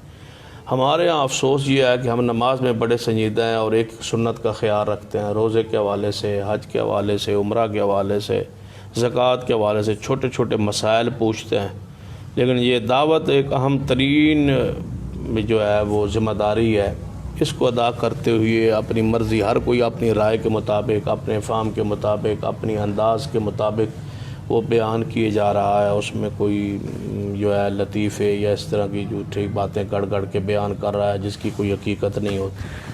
پہلی بات تو ہے کہ یہ لطیفہ جو ہے شروع سے ہی شریعت نے اس کو منع کیا ہے۔ نبی علیہ السلام جو کسی کو ہنسانے کے لیے جھوٹ بولتا ہے نا، نبی علیہ الصلوۃ والسلام نے ایسے شخص کی جو ہے مذمت بیان فرمائی ہے جو ہنسانے کے لیے جھوٹ کڑتا ہے اور جھوٹ بولتا ہے۔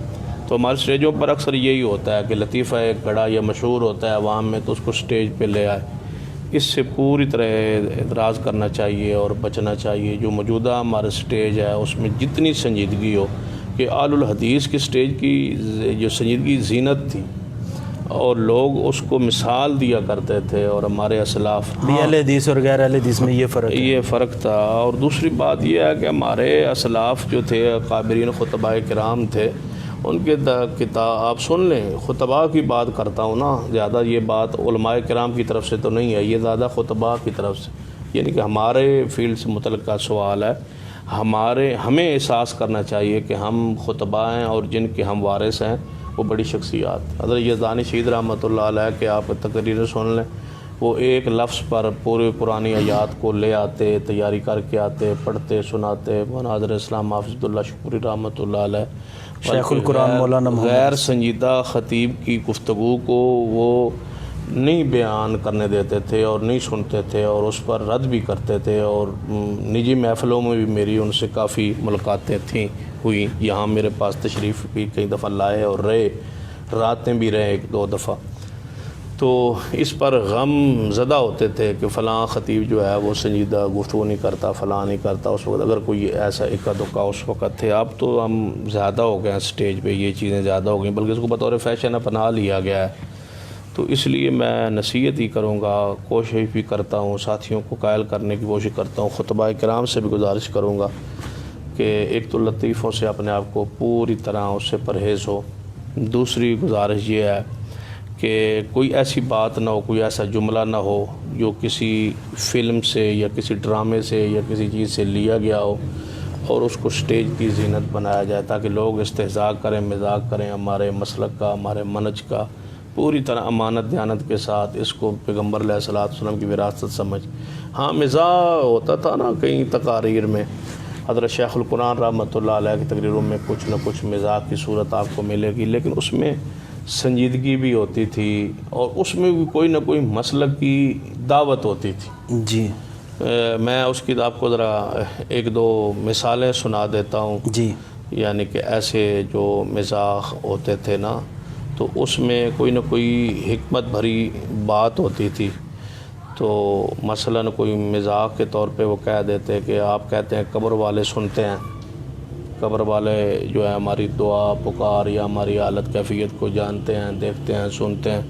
تو اس میں کوئی نہ کوئی آپ کہہ دیتے کہ آپ نے کہتے ہیں آپ سلام جا کہتے ہیں تو قبر والے سنتے ہیں, تو آپ فرما دیتے کہ وہ پھر آپ جب وہ جواب دیتے ہیں تو آپ جواب سنتے ہیں, تو کہتے ہیں جواب نہیں سنتے, تو فرماتے ہیں پھر دونوں میں مردہ کون ہے, وہ مردہ ہے یا آپ مردے ہیں, آپ تو سن نہیں رہے اس کا جواب اور آپ کا وہ جواب سن رہے. یعنی اس طرح مزاح کے طور پر بھی جو ہے مسئلہ سمجھاتے. جی تو یہ ہوتا تھا, یہ نہیں ہوتا تھا کہ ہنسانے کے لیے صرف مزاح ہو.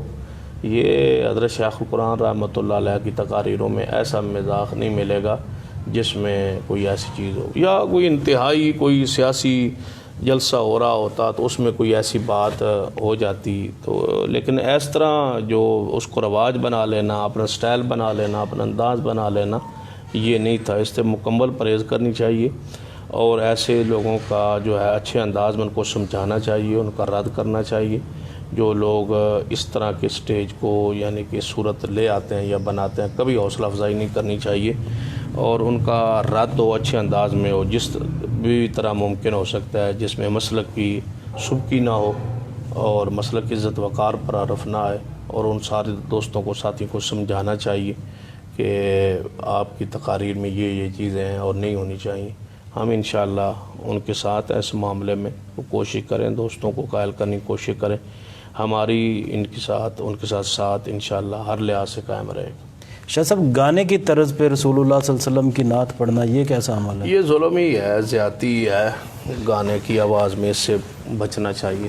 ویسے بھی وہ علماء کے تشخص کے خلاف ہے. وہ لوگ کہتے ہوں گے کہ یہ سنتے ہوں گے گانے پھر اس کی آواز میں بناتے ہوں گے, یا کسی پہلے نعت خان نے, اہل حدیث نہیں ہے وہ, مسلکاً اہل حدیث نہیں ہے, لیکن اس نے پہلے کسی کی نعت بنائی ہے کسی گانے کی آواز میں, پھر اس نے اس کی کٹ کی ہے. جی تو بنیاد پیچھے چلتے چلتے جائے نا تو وہ گانا ہی ہوتا ہے. جی تو لہذا اس سے بچنا چاہیے. محترم شاہ, قرآن پڑھیں آپ, اللہ تعالیٰ آپ کو رحمت دی ہے, قرآن پڑھیں, اپنے انداز میں اشعار پڑھیں. ہمارے بڑے بڑے اکابر علماء گزرے ہیں, ان کی طرز میں آپ گفتگو کریں. محترم شاہ صاحب, اس دور میں اسٹیج کی یہ سنجیدگی دوبارہ کس طرح واپس لائی جا سکتی ہے؟ یہی ہے کہ تمام خطبہ کرام جو ہیں ان کی تربیت کے لیے کوئی کلاسیں شروع کر دی جائیں, کوئی اجلاس تربیتی 2-3 سال میں 3 دن کا اجتماع ہو جس میں صرف خطبہ کرام ہو اور اس میں سنجیدہ علماء کرام کو, شیوخ کو بلایا جائے اور ان کی وہ تربیت کریں اور دعوت کے اصول و ضوابط بیان کریں کہ دعوت کا نبوی طریق یہ تھا, نبی علیہ السلام کو سوا یہ ہے. اس میں جو ہے وہ سارے صورتحال, پھر جماعت کا ہمارے پاس پلیٹ فارم موجود ہے تو اس کے حوالے سے بھی ان کو پابند کیا جا سکتا ہے. وہ لوگ جو جماعت سے منسلک خطبہ ہیں ان کو پابند کیا جا سکتا ہے کہ آپ اس طرح گفتگو کریں گے اور اس طرح نہیں کریں گے. اس کو پابند بھی کیا جا سکتا ہے. ان دوستوں کو جن کی تقریر میں یہ چیزیں مواد ملتا ہے اس کو نوٹ کر لیا جائے اور ان ساتھیوں کو پابند کیا جائے. بحیثیت جماعت بھی پابند کیا جا سکتا ہے اور تربیت بھی کی جا سکتی ہے. کوئی اجلاسوں کے ذریعے, خود علماء کرام کے ذریعے ان کو نبوی طریق سمجھا دیا جائے تو انشاءاللہ تسلسل کے ساتھ, اس میں تسلسل نہیں نہ ہوتا, ایک دفعہ کو تاریخ ہوتی ہے, کوشش ہوتی ہے, پھر ختم ہو جاتی ہے. تسلسل ہو کہ ہماری جماعت میں جو خطبہ ممبر پہ آئیں گے ان کی تقریر یہ انداز ہونا چاہیے اور غیر سنجیدگی کا نوٹس لینا چاہیے, ان کو سمجھانا چاہیے, وارننگ دینی چاہیے, سمجھانا چاہیے. تو اللہ تعالیٰ اس پہ رحمت کرے گا انشاءاللہ. محترم شاہ صاحب، قبرستان میں قرآن پڑھنا کیسا ہے؟ ایک بھائی کہہ رہے ہیں کہ ہم نے ایک عالم کا بیان سنا ہے جو کہ ہماری ہی جماعت کے ہیں، وہ کہتے ہیں قبرستان میں پڑھو، گھر پڑھو، بس پڑھنا چاہیے جتنا بھی پڑھ سکتے ہو. پتہ نہیں وہ عالم کون ہے، ہمارے تو علم میں نہیں ہے. جب تک کوئی دلیل اس پر موجود نہ ہو تو نبی علیہ الصلوۃ والسلام نے فرمایا گھروں میں سورۃ بقرہ پڑھو، ان کو قبرستان نہ سمجھو، قبرستان نہ بناؤ، گھروں میں سورۃ البقرہ پڑھو. تو اس حدیث سے یہی واضح ہوتا ہے کہ گھروں میں قرآن پڑھنا چاہیے، قبرستان میں نہیں پڑھنا چاہیے. قبرستان میں پڑھنے کی اس پر ہم نے پچھلے نشست میں تفصیلی بات کی ہے 1-2 بار.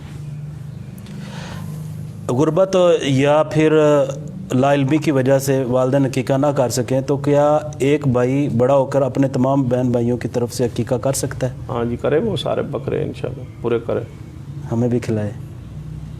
لازم بات ہے، پھر ہمارے ساتھ ہوگا جنہوں نے مسئلہ بتانا. جی، جن کا عقیدہ درست نہیں ہے کیا ان کی نماز جنازہ ادا کی جا سکتی ہے؟ اور کبھی اس طرح کی صورتحال بن جاتی ہے کہ فوت ہونے والے کا عقیدہ درست ہے، جنازہ پڑھانے والے کا عقیدہ درست نہیں، تو ایسی صورتحال میں کیا کیا جائے؟ دونوں صورتوں میں بچنا چاہیے. عقیدہ بنیاد ہے بخشش کی، مغفرت کی، ایمان کی. محترم شاہ صاحب، افطاری کروانا تو بڑے اجر و ثواب کا کام ہے، کیا سحری کے متعلق بھی کوئی حدیث ملتی ہے؟ شیخ صاحب بیان فرما رہے تھے نا، میں جو کچھ دیا ہے اس سے کوئی اجر و ثواب ملے گا. سحری جو ہے اثر ساتھی چاہتا ہے اس طرح کی حدیث ملے.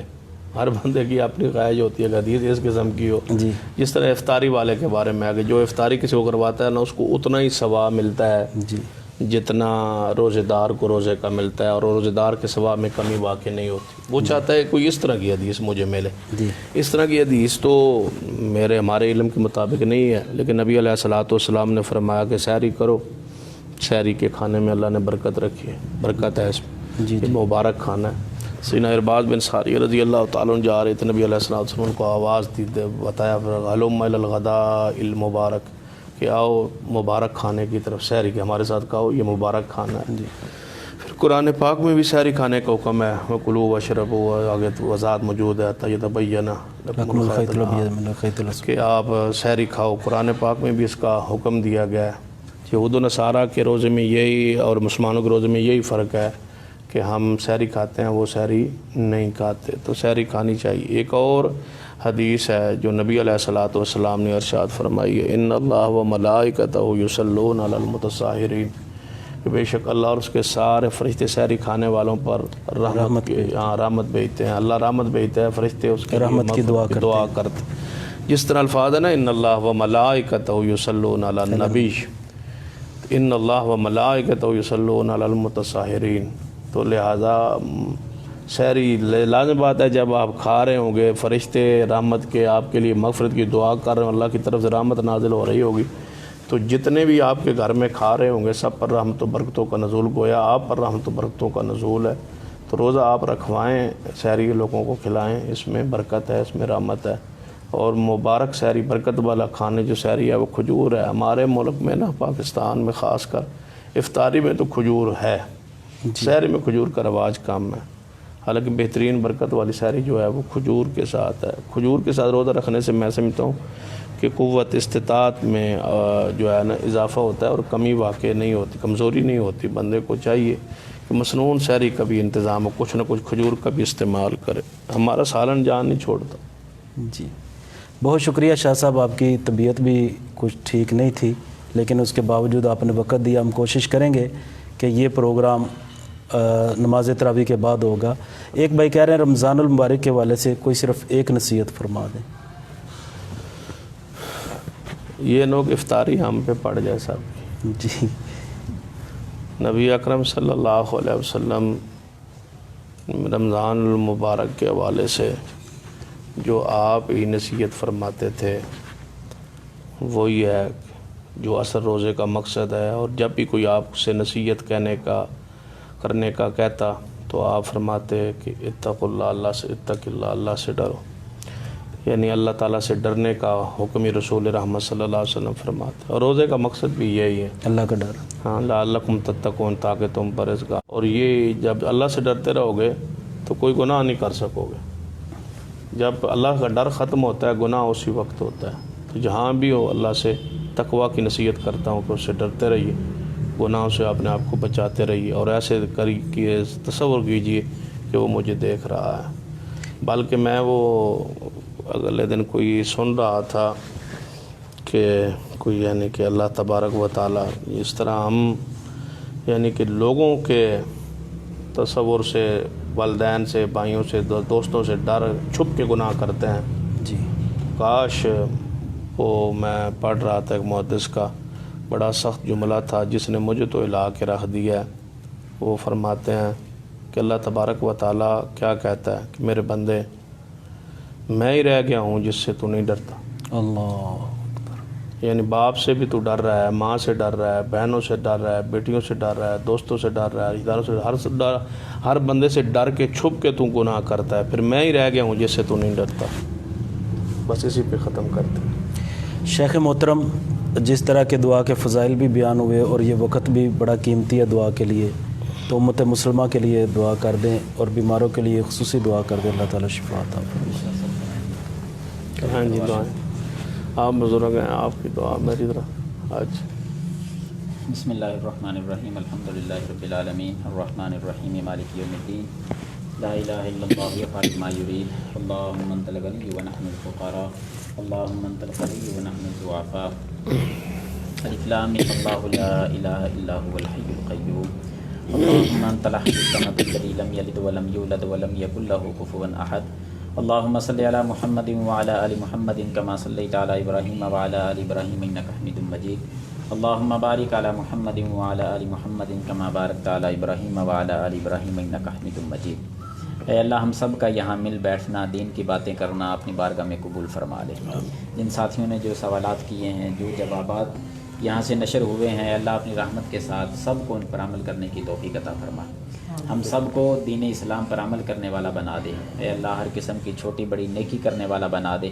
قبولیت کی گھڑیاں ہیں، اللہ اپنی رحمت کے ساتھ ہمارے روزوں کو قبول فرما لے، ہمارے گناہوں کو معاف فرما دے، نیکیوں میں تبدیل فرما دے، زیادہ سے زیادہ نیک اعمال کرنے والا بنا دے۔ اے اللہ جب تک زندہ رہیں اسلام پہ رکھنا، جب موت آئے تو ایمان کی حالت میں کلمہ نصیب فرما دینا۔ اے اللہ اپنی خاص رحمت فرماتے ہوئے اس ماہ رمضان المبارک ہمارے لیے مبارک مہینہ بنا دے۔ اے اللہ اس مہینے کو ہمارے لیے مبارک مہینہ بنا دے۔ جو ملکی حالات پریشانی میں جا رہے ہیں، پوری دنیا میں ایک وائرس کی وجہ سے ساری دنیا پریشان ہے، اللہ اپنی رحمت کے ساتھ امت مسلمہ کی خاص مدد فرما دے۔ آمین۔ اے اللہ پوری امت کو اس سے محفوظ فرما لے۔ اے اللہ پوری امت کو اس سے محفوظ فرما لے۔ اے اللہ ملکی حالات پوری دنیا میں اپنے اپنے ملک میں جو پریشانیاں ہیں، کاروباری لحاظ سے، صحت کے لحاظ سے، اللہ سب کو اپنی رحمت کے ساتھ حل فرما دے۔ اے اللہ جو بیمار ہیں ان کو شفا یاب فرما دے، جو پریشان ہیں ان کی پریشانیوں کو دور فرما دے، جو اہل ایمان دنیا سے رخصت ہوئے ہیں اللہ اپنی رحمت کے ساتھ ان کو جنت الفردوس میں اعلیٰ مقام عطا فرما دے۔ ربنا تقبل منا انک انت السمیع العلیم وتب علینا انک انت التواب الرحیم، وصلی اللہ تعالی علی خیر خلقہ محمد وعلی آلہ وصحبہ۔ معزز ناظرین کرام، یہ تھا آج کا لائیو سیشن۔ اس میں 2 سوال کمنٹ باکس میں بہت زیادہ آئے، ایک تو رمضان المبارک کے مسائل کے متعلق اور دوسرا نماز میں صف بندی کے متعلق کہ 3 فٹ کا 6 فٹ کا فاصلہ درست ہے یا نہیں، یہ جو آج کل حکومتی احکامات جاری ہوئے ہیں اس کے متعلق۔ تو ناظرین کرام، ہمارے جو پچھلے سیشن ہیں، اس سے جو پچھلا سیشن ہے اس میں رمضان المبارک کے حوالے سے تفصیلی گفتگو ہو چکی ہے، جس میں فضیلت الشیخ سمیع اللہ شاہ صاحب حافظہ اللہ تعالیٰ اور استاذ المکرم فضیلت الشیخ جناب سید محمد سلطان شاہ نقوی حافظہ اللہ تعالیٰ نے مدلل جواب دیے ہیں۔ اگر آپ چاہتے ہیں کہ رمضان المبارک کے تمام مسائل ہم سمجھ لیں یا سننا چاہتے ہیں تو ہمارے اس سیشن کو ایک بار پھر لازمی سنیے، اس میں یہ صف بندی والا مسئلہ بھی اور رمضان المبارک کے مسائل وہ بھی بیان کیے گئے ہیں۔ اپنے بھائی عمر فاروق شاکر کو اجازت دیجیے، ہمارا آئندہ سیشن انشاءاللہ منگل والے دن نماز تراویح کے بعد ہوگا۔ السلام علیکم ورحمۃ اللہ وبرکاتہ۔